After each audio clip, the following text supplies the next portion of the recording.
Ladies and gentlemen, this podcast today is brought to you by our Patreon page. Visit patreon.com/Gear Network. That's Patreon, patreon.com/GERE Network. And look over the memberships to subscribe. For as little as $1 a month, you could receive this podcast and every other podcast from January 1st of 2020 onward, completely commercial-free, as well as advanced releases of every podcast. If you sign up for as little as $3.50 or more, you not only get that tier, but you also get exclusive podcasts, exclusive content, including the brand new GNE podcast, Gear Network exclusive podcast, starring me, John Cimino, of course. So, again, patreon.com/Gear Network, completely commercial-free and exclusive content. Do it right now for as little as $1 a month. The following is a presentation of the Gear Radio Network.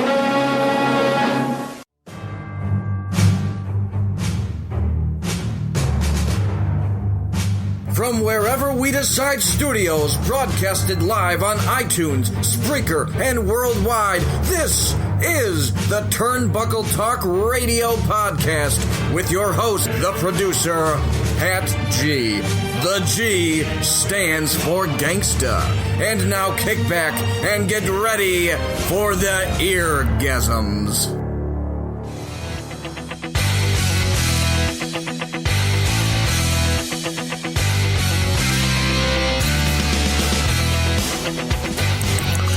Ladies and gentlemen, welcome to Turnbuckle Talk Radio Podcast, TTRP, brought to you by Gear Network and, of course, GearNetwork.com.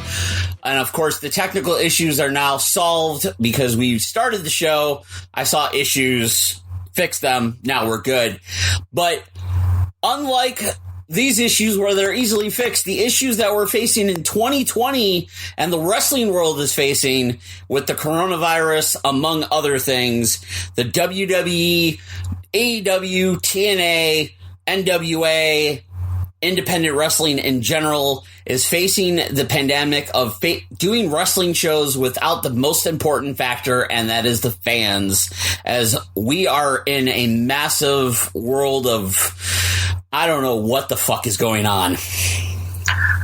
Pat G, if you would have told me on December 31st, 2019, rolling into 2020, that in January we would have almost had World War III. February, Australia would have been burning to the ground so badly you could see it from the satellites in space. And in March, we would have a global pandemic that would legitimately shut down the road to WrestleMania as well as all forms of entertainment. I would have told you, Pat G, that you were high as Rob Van Dam. But guess what? That shit's happening, and you're not Rob Van Dam, but I got the high part for you. Ladies and gentlemen, I am at a loss for words about what is going on. But the weird thing is that in an industry where the show must go on, the show is still going on, but it is to the eerie silence of empty venues recording shows for content for us. WWE, once again, was a little bit ahead of the curve of what the entertainment industry is doing because they said, screw this pandemic, we've got a place to give you a show, and we're going to air shit. Even to the point where the biggest show of the year for professional wrestling may in fact be played for an empty arena with nothing but cameramen and sound crew. Pat G, we woke up in fucking Bizarro World on January 1st, 2020. Pardon my French. Bizarro World doesn't even describe it because 2020 has, I don't know what has happened. Bizarro World, something. And I'm going to quote Eric Wolf, formerly known as Eric Emanon, on a Snapchat that he had earlier. Can we just pull 2020 out, blow on it, and put it back in and hit the reset button? That is fucking beautiful. Pardon me. I know I shouldn't be swearing tonight, but it's St. Patrick's Day and a Nintendo joke on our podcast in these weird times, Pat, was so beautifully done, dude. Bravo for Pat G and Eric Emanon on blowing the cartridge. Yeah, that was all Eric, man. I just like saw the notification on Snapchat and I clicked it and he's like, can we just take 2020 and hit the reset button, pull it out, blow on? And I was like, yo, he just did a 8-bit Nintendo joke. I am a fan of this. I am too. I am 100% a fan of this. And to be fair, you know, I think we both remember Tuesday, September 11th, 2001. Oh, yeah. It is a marker in our generation where we remember what happened. The world stood still for several days. Oh, absolutely. Yeah, the television was just constant rotation of the footage of the terror attacks on September 11th. You know, people in mourning and entertainment venues closing down, except for one night in Houston a couple days after September 11th. Vincent Kennedy McMahon stuck his big Kennedy McMahon finger up at the terrorists and said, hey, screw you guys. We're going to have our wrestling show, and it is going to be nothing but love and love for America, love for the sport, love for humanity. Yep. And Vince McMahon, the WWF at the time, was the first entertainment outing to do this. Yes, they were the first live sporting event after that tragedy. Yes. So when the coronavirus started to sweep across the United States to where, you know, we're trying to figure out exactly what we're dealing with here, and venues were being closed down, shows were being canceled. Not to mention major league sports were shutting down. NHL, NBA, MLB all postponed their seasons or just stopped them. Yep. And Vince McMahon and the WWE took a step back, assessed the situation, and to the credit of WWE, said, SmackDown's still going to happen. We have the Performance Center. Yep. We can minimize the staff that needs to run it, and we can have the talent that is essential for the storylines going into WrestleMania, because we don't know what's going to happen. We don't know how long this is going to go on. And they are performing shows in the state-of-the-art Performance Center, yep, which their talent in NXT trains at to learn how to get to that SmackDown and Raw stage. Yep. In front of the cameras. Let's give credit to Vince McMahon, Triple H, and all of the people involved with the production of that and the inception of the concept of the Performance Center for making that happen, because SmackDown and Raw both aired brand new episodes this past week. Same thing with NXT. And in fact, granted NXT was at the Performance Center for an entirely different reason, because Full Sail was having their Hall of Fame week. Yep. But SmackDown and Raw moved to the Performance Center due to the coronavirus thing, and from the report that I saw a report that came out earlier today. Everybody that's entering the Performance Center, from talent to production to cameramen and everything, they are going through a medical assessment to make sure that they're good. Yeah, I mean, the cool part about what the Performance Center is doing and how the staff is handling this. First off, WWE has some of the best medical staff on the planet. Okay. So, you know, it's St. Patrick's Day as we record this. To the medical staff, crack open a Death Wish beer for them. Secondly, the big thing is they know the health of their performers and the health of their staff is critical, because if WWE messes up and any of their performers or staff gets coronavirus while they're trying to continue with their performing and entertaining, that will be the tipping point for other entertainment ventures to not do the same. There are at the time of this recording, St. Patrick's Day, the Dropkick Murphys are doing their annual Boston show. Yes. To an empty building in an empty room because they do a traditional St. Patrick's Day concert series for 4 nights in Boston. Yep. Okay, the South Boston Parade, St. Patrick's Day Parade, was canceled, but the Dropkick Murphys are doing this streaming concert at tonight. If you look at what WWE is doing, they set the bar for being able to do this stuff so that other bands might not cancel their tours, but they might come up with streaming options to, a one-time concert. Who would have thought the plot line from Josie and the Pussycats would have become a real life thing? Exactly. I mean, this is an argument for virtual reality where, you're going to have concerts that you can see where you're literally going to be on stage with the band. Yep. And, literally they were talking about this on Joe Rogan Experience with Gary Clark Jr. a couple weeks ago. But I digress.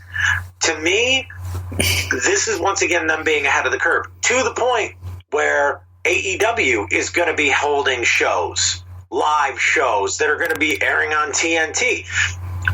I think that it is a brilliant move, but the power play that was announced the other night that got wrestling fans talking. Oh yeah, was okay, Pat G. There's a difference between Raw, SmackDown, and NXT. There is, and the biggest show of all of wrestling. What do you like? WWE has announced Tampa will not have WrestleMania. Nope. They're moving it to the Performance Center. WrestleMania will be in the Performance Center with no crowd. In front of no one. Pat G, lay it on me, brother. What do you think? This is the thing, is I'm going to applaud WWE for doing what they can to keep the world going as it is and provide entertainment, because right now we do not have sports. You do not have football. You do not have basketball. You do not have hockey. You do not have baseball. Yes, you have bowling. The PBA has done events with no crowd and everything because they can do that. But for the most part, you have no actual entertainment, live entertainment, as far as sports go. So the fact that WWE is going to hold their biggest event in a performance center with no crowd, where the crowd is so critical, because Booker T talked about it today on his podcast.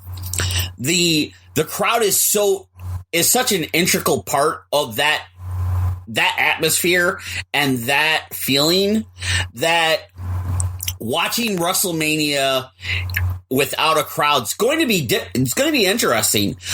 But on top of that, imagine of what you're going to do, because not only will WrestleMania be on the WWE Network, it'll be on pay-per-view. And for the most part, depending on what happens with the whole coronavirus thing, you're taking away the advantage of throwing WrestleMania parties and doing that, because you can't really have more than X amount of people in a certain area because all these states and everything. But it's Mania may not bring the money that you're expecting Mania to bring. They're still going to do well, because you're going to have everybody around the world call and order it on pay-per-view or get the WWE Network. And you're going to have so much interaction on social media through Facebook, Twitter, Instagram, Snapchat, TikTok, whatever, that WrestleMania, this year's WrestleMania, may not be the most attended WrestleMania of all time, but it's going to be the most streamed and social interactions via social media of all time. Like, this is going to show you exactly the power of social media and what social media can do for an event. Now, the downside of it is, you're not going to have those reactions to the big moments in WrestleMania, because this year's WrestleMania has some big time matches, and the build to these matches have been fantastic. That's the downside of it. You're not going to have that reaction. I want to add something to what you just said. Raw and SmackDown aired this past week. Okay? Yes. They're continuing the build to Mania, and as strange as this sounds, I love the fact. Okay, let's look at the positives. The John Cena Bray Wyatt promo and story. Yes, it would have been great to see John Cena and The Fiend cut a promo against each other in the ring in front of 15,000 screaming fans, right?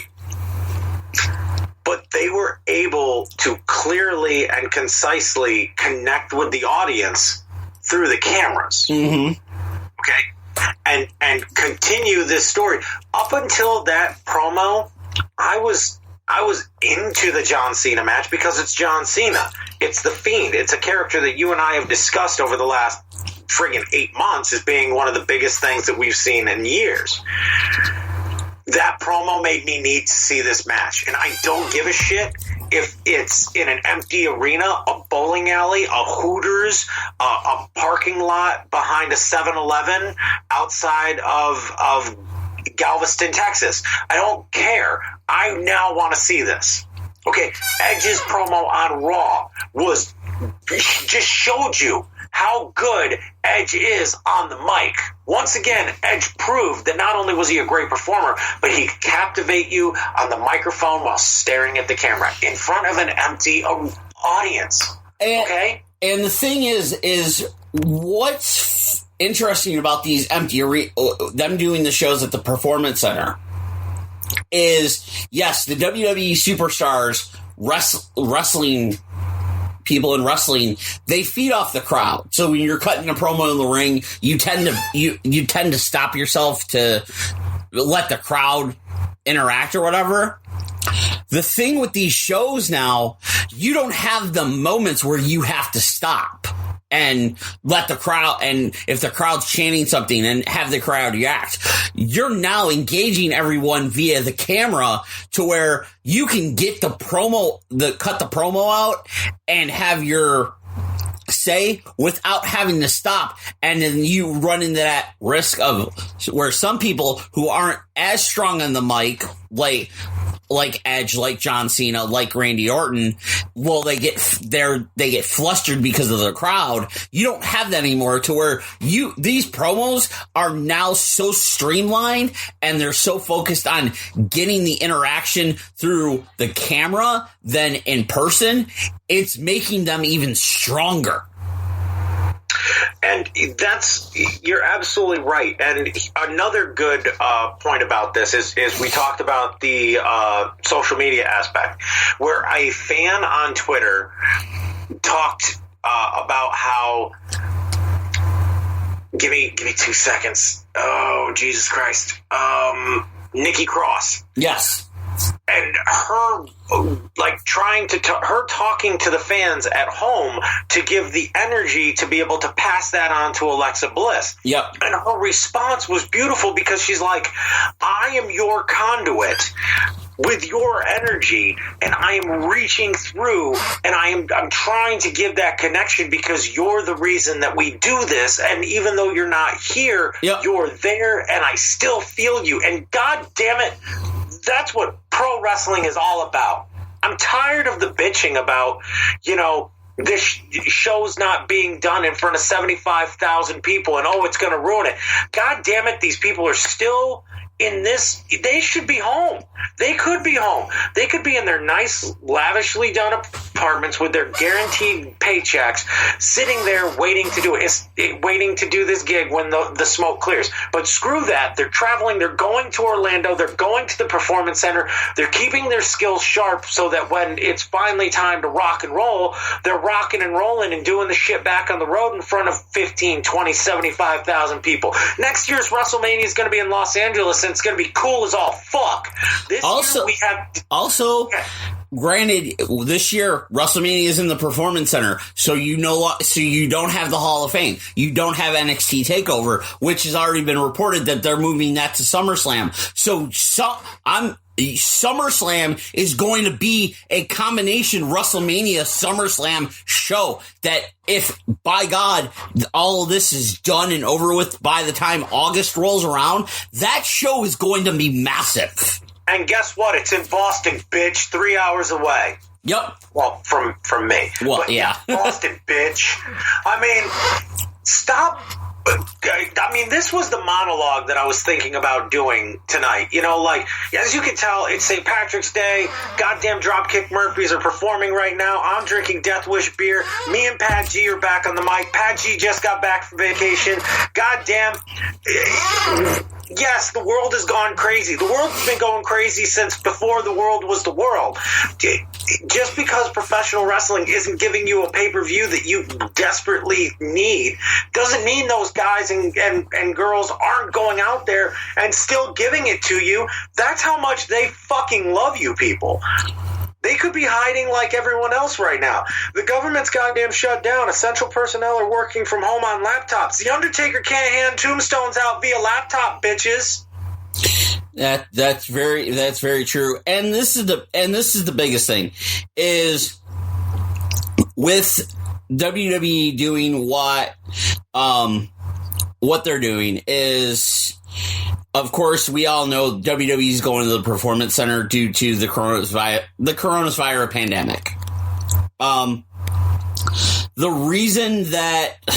of the reasons that it was moved there, as far as the backstage talk is everything, is Vince McMahon was not confident that at any time they'd be able to reschedule or postpone the event. So Vince McMahon, doing what Vince McMahon does, going, I'm not really confident in rescheduling or postponing. Let's just freaking do it because we have the building. Yes. And Vince McMahon showing off them grapefruits, going, hey, you know what? We're going to do a show. Because granted, he's not the most reliable source at times, but Dave Metzler reported this, and he's like, I was told that Vince McMahon cannot confidently say that at any time they could do this. And it was kind of put to me like, well, what if there's no shows until November? What do you do? So he just wanted to get this out of the way.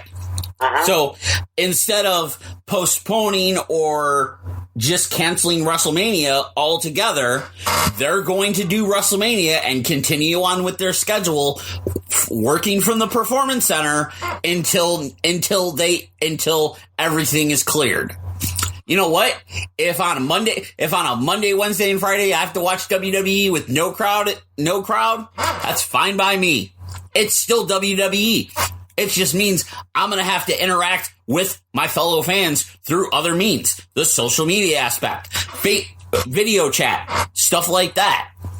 It just means you're going to have to interact with wrestling a different way. And it opens up an opportunity, Pat G, if I can throw something out there to you. The WWE likes to steal our shit.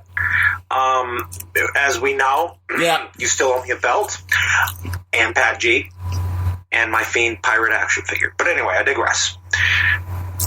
You want to know how you make this WrestleMania even more fan-friendly and fan-oriented? You put the scrolling Twitter at hashtag shit at the bottom where fans can comment along with the show like they usually do, only make it all night long. Yep. All fucking night long. You have the announcers set up and everything. You have all that shit good to go. You have the Spanish announce table so we know a motherfucker's going through it in the Edge versus Randy Orton in the Last Man Standing match. You have it going on constant scroll, and you have your social media team sitting in one of those fucking rooms, and you have them fucking banging like monkeys writing on a typewriter, just fucking pounding out and making sure the hashtag at, RKO for life is fucking sending out their shit. And you have the fans want to see their names scrolled on the bottom and like thrive for that interaction, because that's what this is about, dude. Like, there is a golden opportunity to show the entertainment world that there is something to be had. And if Vince McMahon and company set the bar for, hey, live entertainment in this thing, then I guarantee you'll see Dana White in the UFC doing it in a small setting as such. You will see, yes, fans being there gives you an adrenaline high that you'll never understand unless you've been in the center of the ring. I know that from personal experience. But you know what? If I knew that on that video, 7 million people who are currently stuck at home will be watching, you think about the numbers, the rate that you're going to have people watching it. Yep. Because we're all stuck at home. The buy rate is going to be ridiculous. The buy rate is going to be ridiculous. And if I knew wholeheartedly that, look, I'm bored, I can't do this, yada, yada, yada, ... But I know I know WrestleMania is on tonight. And I know John Cena is going to be fighting The Fiend. And I know that I want to see Drew McIntyre versus Brock Lesnar. I don't give a fuck if Brock Lesnar's taking him to Suplex City in an empty venue or not. And you know that right now it's the 17th. They've got 3 weeks to pull a set together. You know Vince McMahon is going to make that area look cool as shit. Oh, it's absolutely. Set up from one of the video games. Yeah, like I guarantee you that they're looking at the Performance Center going, what can we do in this amount of time before Mania to make this shit look as cool as possible?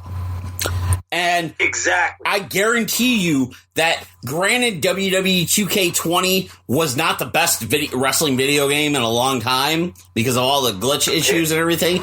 I guarantee you WWE has brought in people that helped design WWE 2K20 and everything and put stuff in and go, hey, you guys helped with the create a arena thing, right?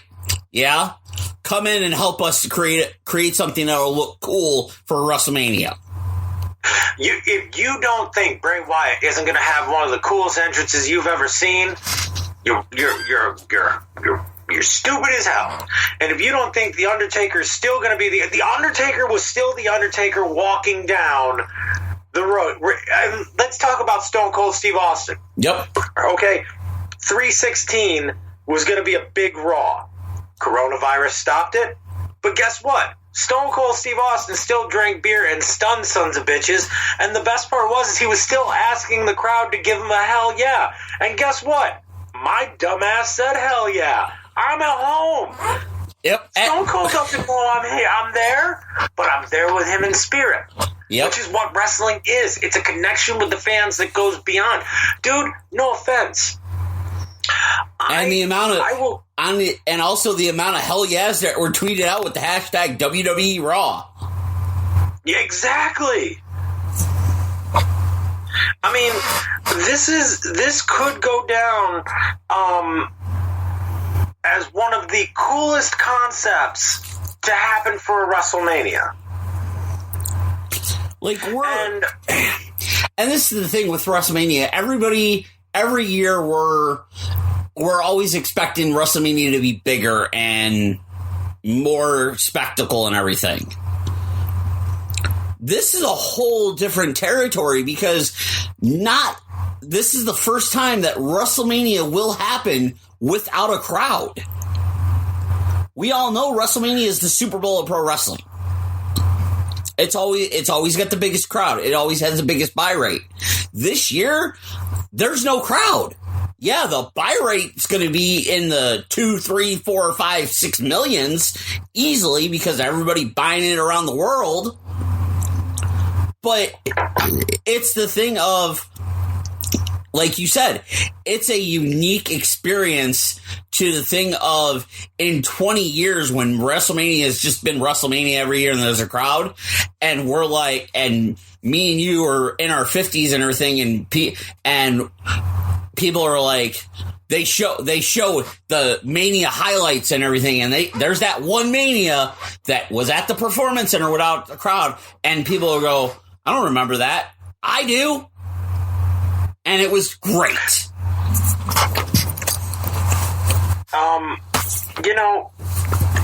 This is also a testament to the old saying, the old Carney thing, the show must go on. I am going to tell you right now, wrestling has gotten me through some dark times. It's gotten me through some times that, and I'm sure it's done for you too. When your personal life sucks ass, when you feel alone, when things aren't going the way you want, man, pro wrestling is like a comfort blanket. Whether I was performing pro wrestling on the road or whether I was watching pro wrestling as a fan, pro wrestling is a comfort blanket. And what that blanket allows me to do is it allows me to hide in a world that, the good guys still come out on top. The characters are still over the top and elaborate, and I'm able to lose myself even for a fraction of a time. Right now, we're seeing something that we don't know what it truly is. That no one really does. The experts are still trying to get a handle on what we're facing. But if for a brief moment of time, a kid can sit at home and watch John Cena wrestle again, even if it's in front of nobody, but that kid is with his father and mom or uncle or grandma, that's cool shit to me, dude. If The Undertaker comes out and AJ Styles and him have one of the greatest matches of all time, which is possible with these two performers, and you and I sit here the next week, exactly what we're doing right now, and we discuss it as fans, and we're like, you know what? That would have been great in front of fans. No, that was just simply great. To me, it means more to be able to say this is one of the most unique experiences because the show still went on. Yeah, absolutely. And this is the thing of, we all felt the raw emotion that we saw when Cody faced Dustin months ago for AEW, and that match, and what that match was, brother versus brother, and it was Dustin being free from the WWE and not being Goldust and being the natural Dustin Rhodes, and that pure emotion of this match. I think we're going to feel a similar emotion with this WrestleMania, but it's going to be different because you don't have nothing to distract you because when you're watching Raw or SmackDown or a pay-per-view and you have the crowd there, the crowd at times is a slight distraction at times because the camera cuts to the crowd for their reactions oh my God. All right, I'm just going to joke. I'm joking with you when I say this. Pat G, can you let the Edge missed spear go? Or the crowd going rogue and chanting CM Punk or random nonsense during a certain match or whatever. Like, you don't have this with Mania this year.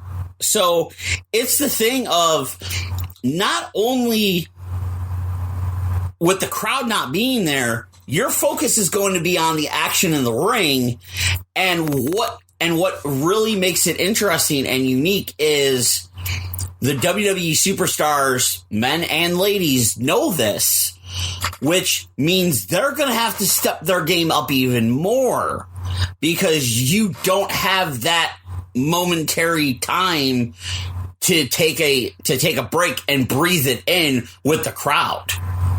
Like, there's no crowd. you'll still get the reactions because based on the matches and everything, but it's going to be unique because you don't have that atmosphere there. So let me ask you a question, okay? Because this is us, and because we're total pimps and badasses on this podcast, match without fans that's still going to steal the show in a fanless show. Who do you got? What match is going to break the fourth wall so much that our physical beings are going to be transported to the Performance Center, if you know what I mean. Truthfully, it's going to be John Cena and The Fiend. Oh, motherfucker, that's a good one. Oh, that's a good one. Because tell me why. We all know what The Fiend can do and how The Fiend is. But The Fiend doesn't really act towards the crowd too much. The Fiend is just The Fiend. He acts in his own matter of nature. But we all know what John Cena is, and John Cena has that ability to be Big Match John. But John Cena also likes to feed off the WWE Universe. With the WWE Universe not being there in person, it's going to be interesting to see what John Cena does, because John Cena is going to still act like he does. And we saw that on SmackDown, where he came out and looked at the camera and everything. So he's going to have them camera interactions. He's going to feel that energy. But I also think John Cena's out to prove something that, yeah, the fans may not be there, but damn it, is he going to bust his ass to make sure that match looks good.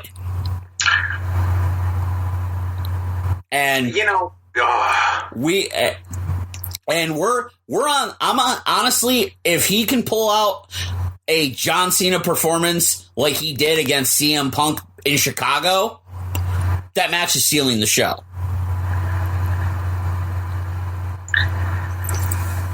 I'm motherfucker. I'm going to just, you just changed my mind. Here I was about to say Edge versus Randy Orton, but you have the wild card of John Cena's performance and his ability to capture the audience. Like, the raw emotion that we felt of Edge coming back. And if you don't know the raw emotion I'm talking about, go back a couple episodes, look for the Royal Rumble reactions. We basically peed our pants. When it comes to Edge and Randy Orton's match, that would have been a fantastic match to see in front of the crowd. Because the crowd was going to lose their cookies, because you have two of the best ever going at it, right? Oh, absolutely. And the thing with Randy Orton, as good as Randy Orton is, and Randy Orton will go down as one of the best ever. I'm going to say that he is a no doubt Hall of Famer. Randy Orton, when he's playing the Randy Orton that he's been playing, Randy Orton needs that crowd interaction to just give you that little bit more. Like, his facial reactions and everything sell it, but like, you need that actual fan interaction to connect you. Yes. And the thing is, and if you want a good example of this, and this is the second time we're going to mention this amazing person's name, CM Punk versus Randy Orton at WrestleMania 27. Yeah, was probably one of, if not the best matches on that card. Because there were only two matches that were really phenomenal on that card, and I'm going to be a dick by saying this. It was Undertaker Triple H 2 and Randy Orton versus CM Punk. Randy Orton did 1,000 times better because of the energy from that crowd at the Georgia Dome. Okay? Oh, absolutely.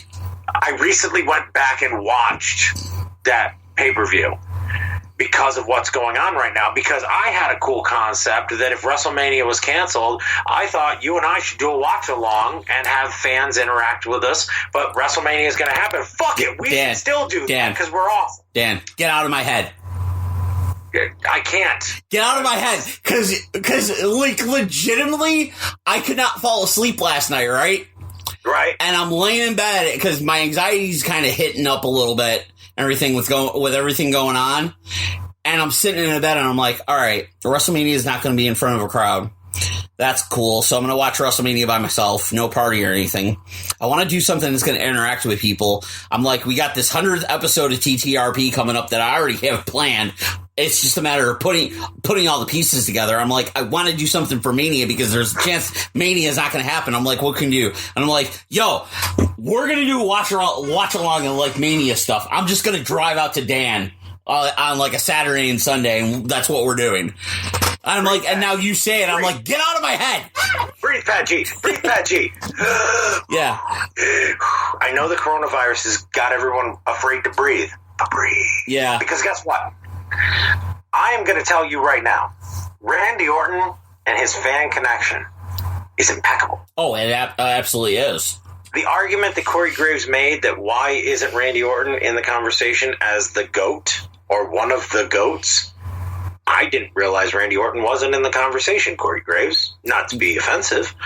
Neither did I, to be honest. I would have put him in the conversation of the top 10 of all time. Oh, absolutely. Fact, you and I could probably talk about the top 10 WrestleMania performances of all time, and Randy Orton is guaranteed goddamn going to be in there somewhere.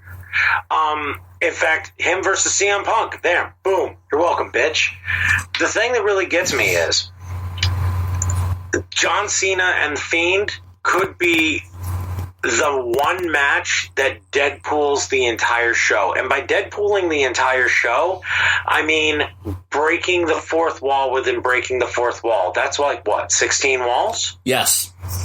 John Cena transcends pro wrestling in a way that's similar to Hulk Hogan.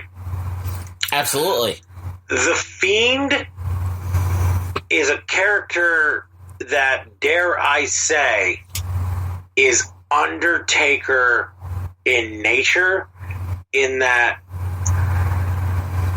the Undertaker's dedication to that character is so ingrained in the DNA. Yep. That even hearing AJ Styles call him Mark makes me cringe. Yeah. He's the Undertaker. Yep. Bray Wyatt, now to me, more than ever, when I hear Bray Wyatt, I don't think fedora-wearing Hawaiian shirt dude. I think backwoods redneck. I don't think that anymore. Nope. I picture Mr. Rogers meets Insane Clown Posse. Not even Insane Clown Posse. Mr. Rogers meets frickin' Sweet Tooth. Mr. Rogers meets Pennywise, who then mixed his DNA with Sweet Tooth and threw Violent J on there. Yeah, that's an accurate representation. I want my fucking belt, WWE. But anyway, the thing that really gets me about this entire presentation of this pay-per-view is, do you hear the way that you and I are talking about this pay-per-view? Yes. This is what I wish other people were doing, man. And they're not. They're bashing the hell out of it because, well, my WrestleMania, I want to do it. Shut the fuck up. Oh, Jesus, Pat G said the F word. Woo! Like, this is my biggest complaint with the internet wrestling community is, you know what? I was born in 1983, okay? I was I was 4 or 5 when I became a wrestling fan, like, because I'm 3 years old, not really paying attention to it. But it was like 4 or 5, became a wrestling fan, fell in love with the big superhero type guys and all that, and then Bret Hart and all this, and then you got older, and Monday Night War, like the Attitude Era happened, Monday Night Wars, like. The way I see how pro wrestling is today with social media and everything, with Facebook and Twitter, God, I'm so glad that this shit wasn't around during the Monday Night Wars, because I would have freaking ripped my goddamn head off. Do you want the honest opinion? I don't think that fans would have been so douchey. Yeah. Okay, so, AEW, and, okay, I think it's time that, as much as we're talking about WrestleMania and the brilliance of Vince McMahon, Tony Khan and AEW, they are still going to be running shows on Wednesday night. Yep. They're still doing it too. So big ups to AEW, and in fact, I'm going to do a plug for AEW, and in fact, I hope Jericho hears this. I love you, Chris Jericho, because of what you did and what you guys are doing. Any t-shirts bought from AEW talent on Pro Wrestling Tees, 100% of the proceeds is going to the World Health Organization to help fight the coronavirus and help with issues that are going on with that. Yeah, I did see that. The Chris Jericho shirt is goddamn gold. I already pre-ordered mine. You should too. So anyway, the AEW is doing their part in continuing with their storylines because they realize without continuing the storylines, everything dies. So big ups to them for doing the same exact thing. I think that the big thing that fans need to do is, do I think that in the time of social media, would this have gone on in the Monday Night War? I think people would have been more dickish about, no, that segment was better. Oh, yeah, well, F you. I thought the APA's tag team match was way better than Chronic's. Boom. I think it would have been more like comparing each other to each other. I can understand that. Versus the backstage bull. You'd have the WCW marks versus the WWF marks. Yes, you would have had, and then you'd have, it would be the Venn diagram: WCW, WWE, everybody else that watched both at the same time. Yeah, and the thing that makes me chuckle is people now, I think, take things way more seriously than they need to. Should you take this virus seriously? Yes. As someone who does research and as someone who is moderately intelligent and doesn't just believe what the memes say, yeah, you should probably be a little bit cautious of this. Do I think you ought to be super serious about professional wrestling in the manner that you are the coronavirus? Probably not, guy. But you know what you should do is watch WrestleMania even if it has an empty arena, and you should watch all of the shows even if they're performed at the Performance Center or whatever arena AEW is operating out of, or Ring of Honor, or insert promotion here, because god damn it, these people are still working their asses off to provide you with brand new entertainment. Do you know how many movies in Hollywood have shut down? A shit ton. Or freaking postpone release. Thank you. That's it. The postponed releases. Fast and the Furious 9 doesn't come out till next year. Black Widow postponed indefinitely. Motherfuckers, you own the Disney Plus app. Throw Black Widow on there. Don't be greedy bitches. But no, you want to postpone it because you want to get that fucking Disney money. Guess what? WWE is throwing this shit on the network. The biggest show of the year for $9.99. Yep. AEW, their performers, working for free $99 every Wednesday night at 8 o'clock on TNT. And they're then doing their part. And the big thing is you have all the independent promotions that are out there that have pretty much canceled shows or postponed shows because most states are imposing the 50 people or less thing. I believe Donald Trump asked for 10. Yeah. And people, but I mean, once again, I know a lot of people are kind of like poo-pooing on this. I mean, the Center for Disease Control is not run by a bunch of morons. No, it's not. It's run by legitimate freaking scientists and physicians and people that know their shit. People who make me and Pat G look like chimps. Yeah. It's like it's like XYZ AB times 9. It's like power. Yeah. And I'm over here drooling on myself, just trying not to, make a fart joke. Okay, ladies and gentlemen, trust what they're saying. They're smarter than us. But that's true. It's one of the things of, I'm going to say this, is AEW's got to deal with Pro Wrestling Tees where all 100% goes to that and everything. But go to Pro Wrestling Tees. Go to other T-shirt sites for the stars that you know that you watch on WWE or ROH or Impact or AEW or NWA. Because a lot of these guys, they are people that work the independent circuit around various areas. They have merchandise to sell. Find out where they're selling the merchandise. Buy the merchandise, because with these shows being canceled and postponed, they're losing a lot of income. They are. And in fact, there's a significant amount of dudes. And I'm going to throw some shout outs right now. Okay. There are a lot of dudes on the independent scene. Fox Vineyard being one of them. Trip. He's a guy that's got some good stuff. Bobby Ocean. Get his merch. There are a lot of dudes who put their heart and soul not only into their performance, but also their merchandise. Dudes, I mean, they're not working shows, but when this all blows over, Rick Recon, buy his merchandise. He's got some cool stuff. These guys' stuff. Deadly. The Deadly Alliance, JJ Castillo and Chris Chambers out of Ohio, they have stuff. Like, there's wrestlers everywhere around the area that are independent wrestlers that have worked New York and PA and Ohio and into New England and everything, that people know that you follow or you like on Facebook or Twitter or whatever. Go buy their merch. If you're into cowboys and shit, Garrett Holiday, I kicked him in the dick once. It was funny.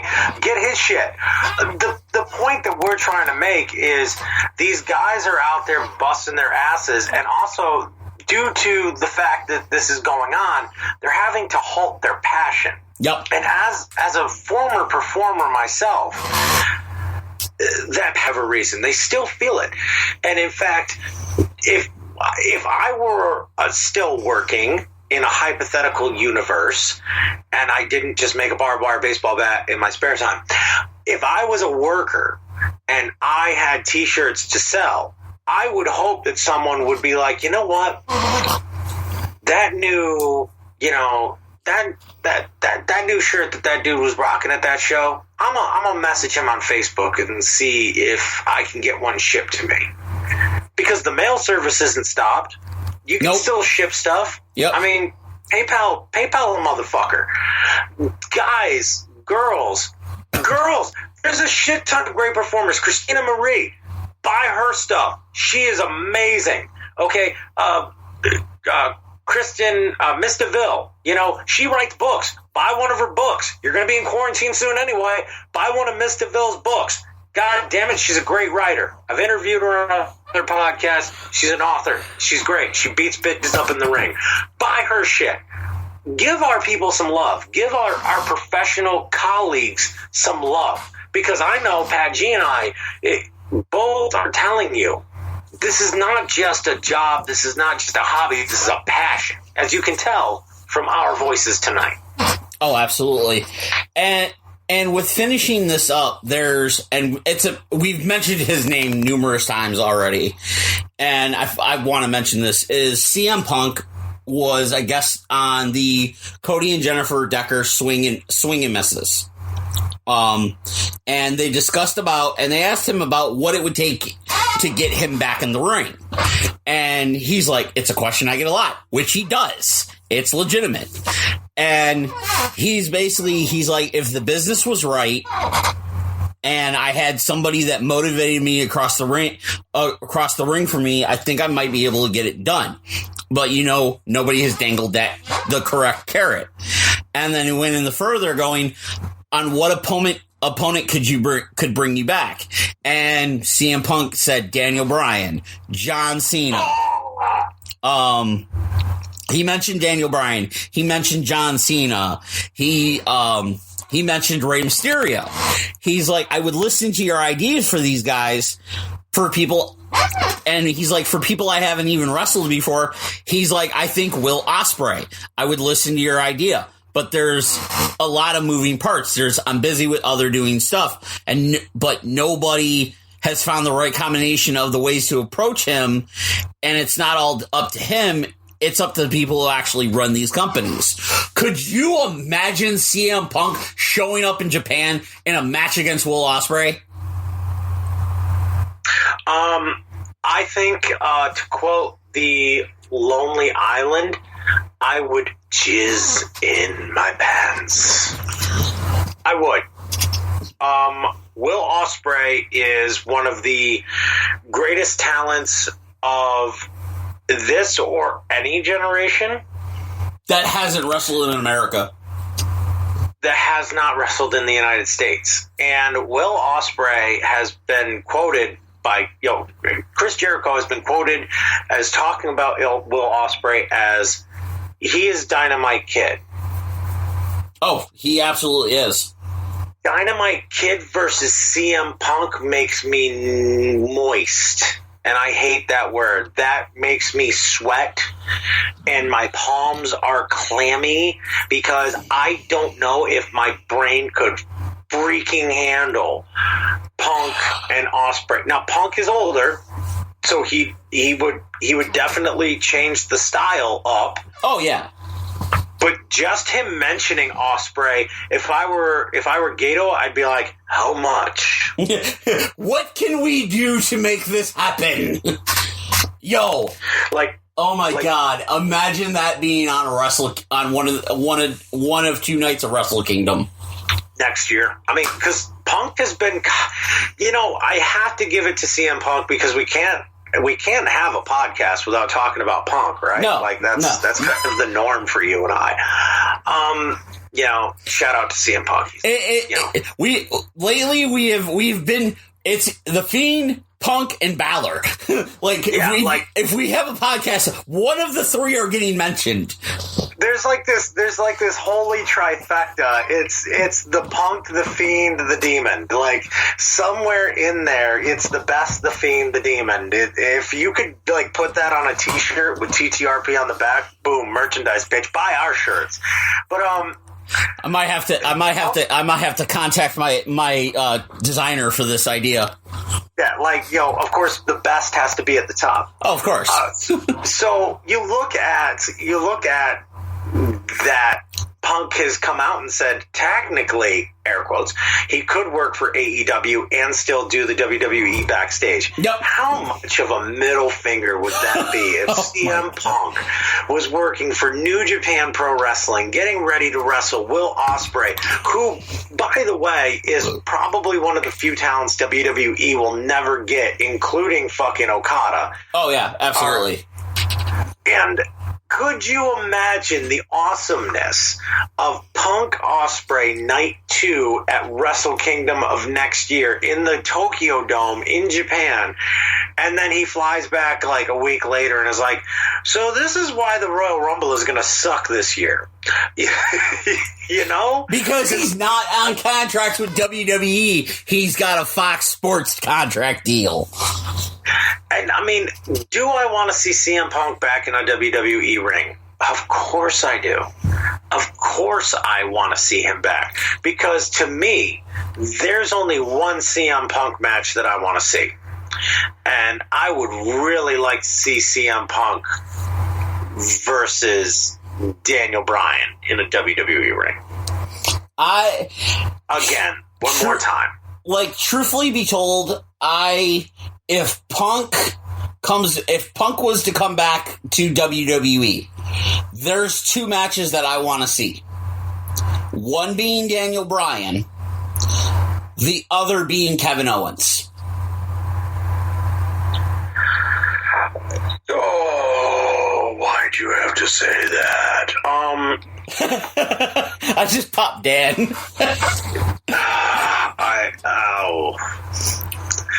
I have a gear in my head that just sprung, like in those old cartoons where a gear just flies out of the gear. Yeah. KO versus Punk at SummerSlam in Boston would be so damn good. Because would Punk come back the promos hero? The promos alone make that match. Because I wouldn't want to see him wrestle Seth Rollins because, I don't want to see him lose his career. But the promos would be what would be the selling point. Because KO would definitely go for throat and get cheered while doing it. Oh, absolutely. So do we risk... Yeah, I'd say go balls out. Did he mention KO, or is that just your range? That's just me. That's brilliant. This is why you're the man behind the microphone. Like, I'm sitting over here being a chimp, like, I want to see Daniel Bryan versus CM Punk again, and you're like, KO, bitch, go to sleep. And I mean, following WrestleMania, who knows how things can go? Yeah. Like that. I mean, and this is the thing is you have to remember, like there's always been the report like saying that they're eyeing SummerSlam as the makeup for the Hall of Fame and NXT TakeOver and everything. So SummerSlam is going to be a WrestleMania type show. Which means that you would need... Okay, so if I'm looking at this correctly, which of course I try, it's in Boston. Yep. You're going to do the Hall of Fame. You're going to do NXT. You're going to do all of these things. And to me, if you're going to go balls out and you're going to make this one of the biggest events of the year, and you're going to make this like a holy hell, you would need Punk. You would. Punk would be like your Brock Lesnar return. Yep. Like, because when the year Brock Lesnar returned, yes, he went against John Cena at Extreme Rules, but the main event of SummerSlam was Brock Lesnar versus Triple H in essentially a no DQ match. So you would have to have something that would be a selling point. And yes, Brock Lesnar, of course, would be a selling point at SummerSlam if they were to make it a WrestleMania level big, like they are going to have to. But if you throw CM Punk on the poster, you have money. So much money. We've waited so long. Yep. And especially, I mean, they're talking this virus could affect months worth of entertainment. I mean, now would be an idea to reconfigure even the pay-per-view schedule.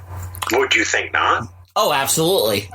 At this point, I think you're better off reconfiguring, looking at it and going, you know what? Let's do Mania. Let's not do another pay-per-view until SummerSlam. And you know what? We have the Performance Center. If we need be, you do, like we suggested, you do the old school Clash of the Champions type or Saturday night main event type deals from the Performance Centers as kind of those midway points building up to SummerSlam. Which I am 100% down with, because, I think that the pay-per-view schedule is sluggish at best and doesn't give time for proper... And we had this conversation. Throw a Saturday night's main event in there. Throw a Night of Champions in there. A Clash of the Champions in there. And with this going on, it gives you an opportunity to rethink maybe your business model for a bigger, better setup later. Because I just want to throw this out there. Can you imagine the first live crowd for wrestling after this shit blows over? Okay. So this is the WWE pay-per-view schedule starting with Mania, okay? WrestleMania 36 was supposed to be in Tampa, Florida, April 5th. May 10th, Money in the Bank, Baltimore, Maryland. June it was to be announced. July 19th in San Jose was Extreme Rules. August 22nd and 23rd is SummerSlam weekend in Boston, Massachusetts. Okay. So you're eliminating Money in the Bank. You know what you do? you put them. You say instead of doing the Andre the Giant Memorial Battle Royal, or you do the Battle Royal. Do that on the pre-show. You know, go do it differently. The last six, do the Battle Royal, the Andre Memorial Battle Royal. Instead of the winner getting the trophy, the final six guys, Money in the Bank match. Oh, god damn, that's good. And I'm stealing this from fucking TNA years ago, okay? Start with the Battle Royal, the final six guys, go to a Money in the Bank match. I like it. Okay?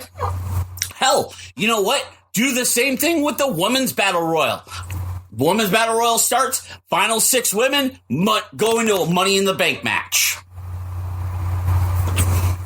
Okay, so you have me at all of these ideas. Because now that solves your Money in the Bank pay-per-view, all right? Doing WrestleMania. You don't have anything in June. Extreme Rules is generally a throwaway pay-per-view anyway. Okay? So you don't have to worry about that. This way, now, okay, you do that, you got the Money in the Bank. Say somewhere between that June date and that July 19th date, you do Saturday Night Main Event or a Clash of the Champions type show from the Performance Center. That's your midway point to SummerSlam. And then that way you go, okay, this is looking like we're gonna be good for SummerSlam. At that event right there, that's when you pull the big card and Punk shows up.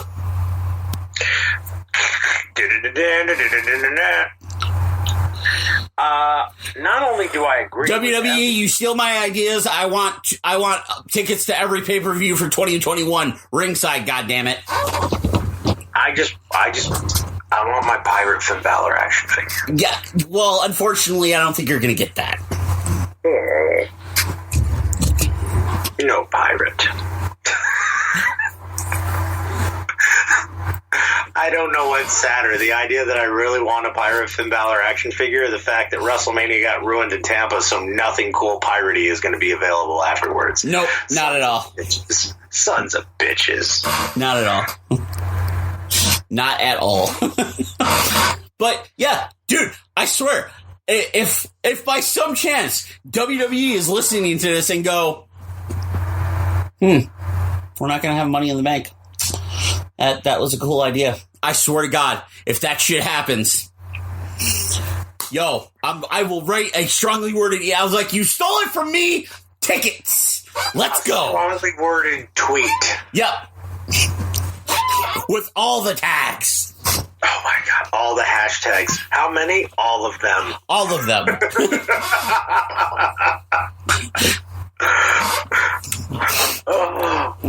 But no, like, because you're now, because with WrestleMania being at the Performance Center and you not having the crowd there, you're gonna try to find.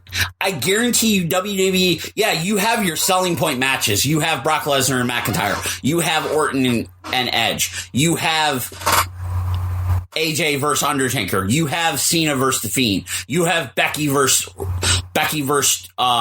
Shayna. You have Charlotte versus Rhea. You have your key matches, but you need something that's going to attract the fans. There you go. I just gave you your idea. Don't worry about Money in the Bank. Be like, hey, you know what? Our Battle Royals, final 6 Money in the Bank match. I would tune in just to see the insanity of who's going to get the contract. But then the best part about that is that, you know, I didn't even think about this until like literally 15 seconds ago. The night after Mania, the Raw after Mania. Yeah. For every wrestler that didn't like the Raw after Mania and how the fans acted, guess what? You don't have to worry about it this year. No. I book it.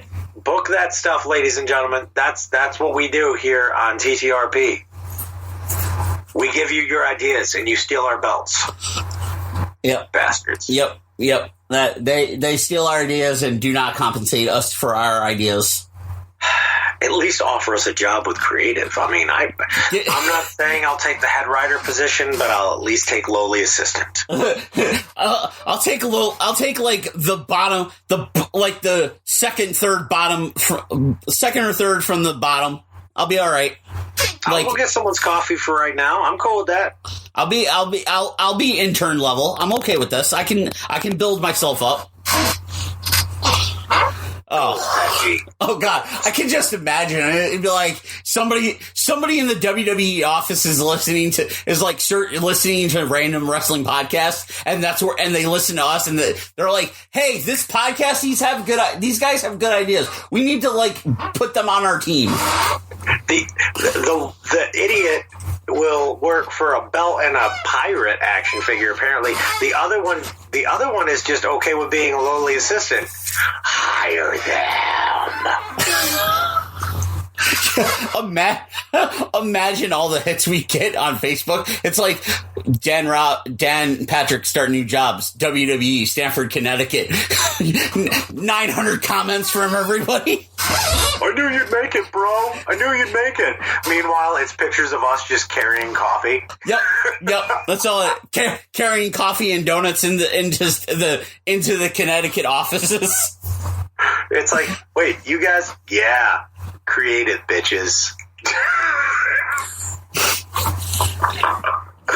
Next thing you know, we start getting the random messages on like Twitter and Facebook from people we haven't talked to in years. We're like, yo, can you hook me up with a spot? Oh my God, you deserve this, bro. Just so you know, you deserve this. You're right. I do, in fact, deserve to get someone coffee and donuts, and get paid doing so. I just want a pirate. At least look at it this way. We could go. If we go on, we take Turnbuckle Talk on the road. We get that WWE bump. That is true. Formerly of the WWE creative. Hashtag where's my belt? Hashtag here's your coffee. Yep. Oh man, this has been fun. But it's going to be interesting to see what happens for WrestleMania. But it's going to be interesting for wrestling in general for the next couple of weeks because, like, you've had NWA has suspended their tapings, MLW has suspended their tapings,